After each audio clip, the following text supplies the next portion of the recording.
photographer. Hey everybody, welcome back to Barter Hordes. My name is Robert. This is my Friday Reads video. Yes, I know, it's Monday. But on Friday I was a little bit under the weather. One of my medicines has changed recently. My doctor's playing with a couple of my therapies, and the new dosage of the medicine that she gave me made me sick to my stomach all day Friday, so I just stayed in bed.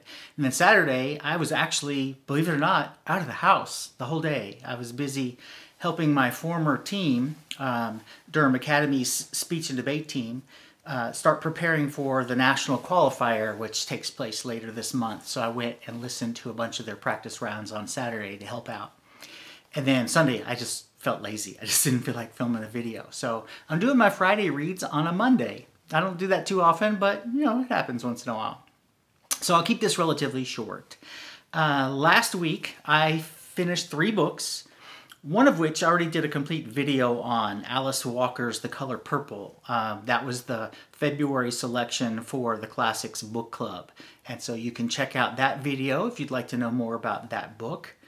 The second title I finished is one of the long-listed titles for the BookTubePrize, Clarissa Goenawan's Rainbirds. I kind of enjoyed parts of this one and kind of didn't enjoy parts of this one. It's set in Japan. It's kind of sort of a murder mystery, although not really. The main character, his older sister, has been murdered. And he goes to the town where she's been living. She's been kind of estranged from their parents for quite a while. And he goes to the town where she's been living to see what he can find out. And in the process, he ends up taking over for her at this cram school where she was teaching. And so he starts teaching the English classes there.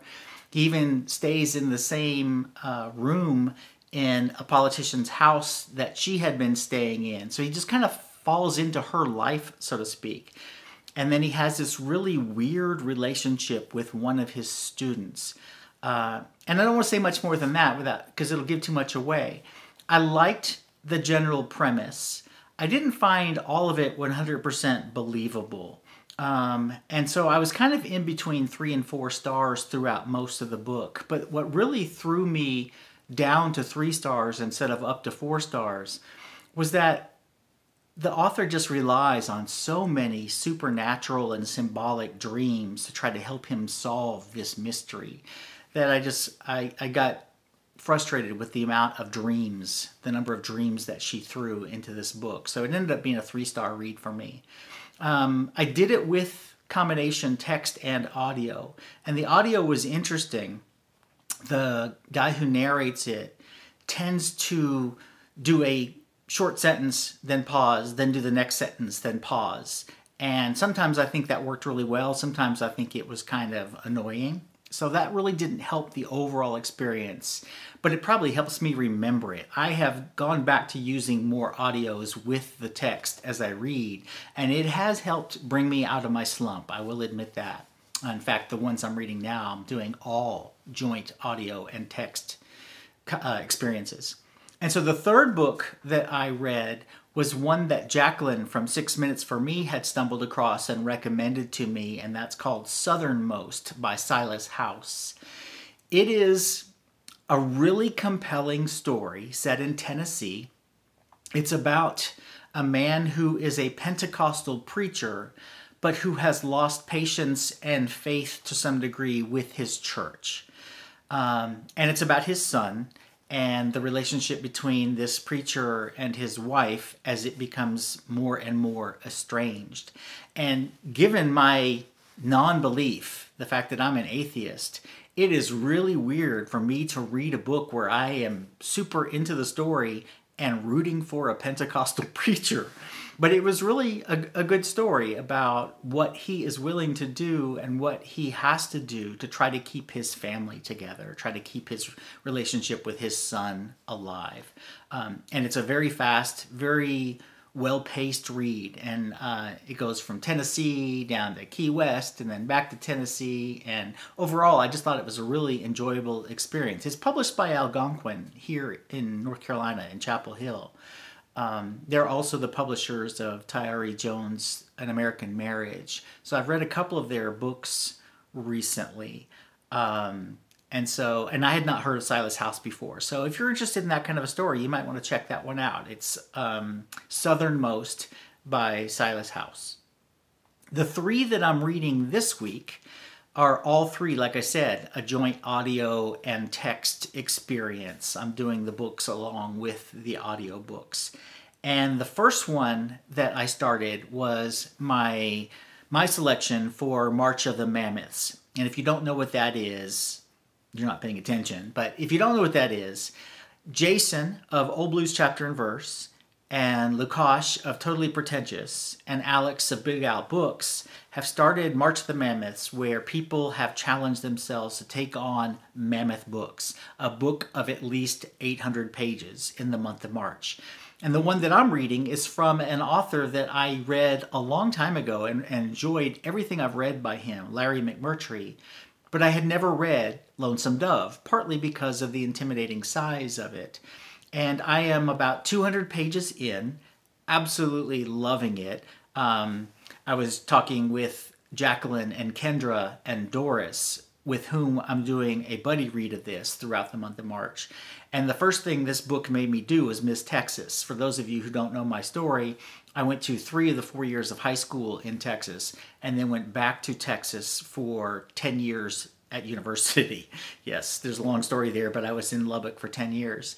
And it made me miss Texas in the worst way this book is. The accents, the humor, the sarcasm, and it's made me want some cowboy boots again. I haven't had boots in decades, but I have a friend who lives in Fort Worth and is in the boot industry, and she can get me a pair of custom-made boots, or off-the-line boots even if I want some, for significantly less than retail. And so I was texting with her this morning. I think I might be ordering some boots. So Larry McMurtry and March of the Mammoths has cost me the price of a pair of boots. Anyway, but I'm loving that. If you haven't read it, it's set in the 19th century. It's set on the southern border between Texas and Mexico. And it's following a group of former rangers who have started kind of a cattle company. And they've decided that they're going to take a cattle herd all the way up to Montana. They figured out they can make some money doing that, and they've decided it's time. And the first 200 pages, they haven't even left yet. They're still in Lonesome Dove. But they're getting ready to leave is where I am right now. The second one that I'm reading was at the suggestion of a colleague of mine, the woman who started the Mako Prize with me at my old school. She has been trying to get me to read some science fiction for a long time, and she's recommended The Left Hand of Darkness by Ursula K. Le Guin, and recently she also recommended Kindred by Octavia E. Butler. So I bought both of those last week, and I started Kindred this week. And the story itself is fascinating. I love the story. I'm not a fan of the writing style. I don't find her dialogue particularly convincing. It seems very stilted to me. And that might have something to do with the person who's reading it. I'm not sure, but I don't love the writing style, but I do love the story. The story is about a couple in California. She is black, he is white.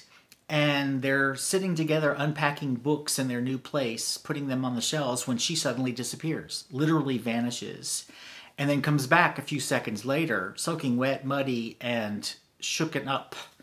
And he wants to know what the heck's going on. He doesn't understand what just happened. She has somehow been pulled back in time and space to a young boy named Rufus. And after doing a little research and going back to see Rufus a couple of times when Rufus pulls her back, basically when Rufus is in mortal danger, she gets pulled back to somehow help him. And she discovers that Rufus, although he is white and the son of a slave owner, is one of her ancestors. She discovers through a Bible, a family Bible that she owns now, his name and the name of the woman he eventually has children with. And so she's trying to figure out, first of all, the science of this. How the heck is she being pulled back? And second of all, she's being pulled back to the 19th century, pre-emancipation, and she wants to know how she's supposed to survive in that culture and time as a black woman with no papers to show that she's a free woman. And so she's being pulled from California to Maryland and back about 100 and some odd years. And so the story itself is fascinating. I'm not convinced by the writing yet, but it is a compelling story, so I'm going to stick with it. And the third one is another one of the BookTube Prize long list, and it's one that I knew absolutely nothing about. It's Aminatta Forna's Happiness. And I am absolutely enthralled with this book. I'm not entirely sure. It's a story of a bunch of different storylines, and I'm not sure how they're going to tie together yet.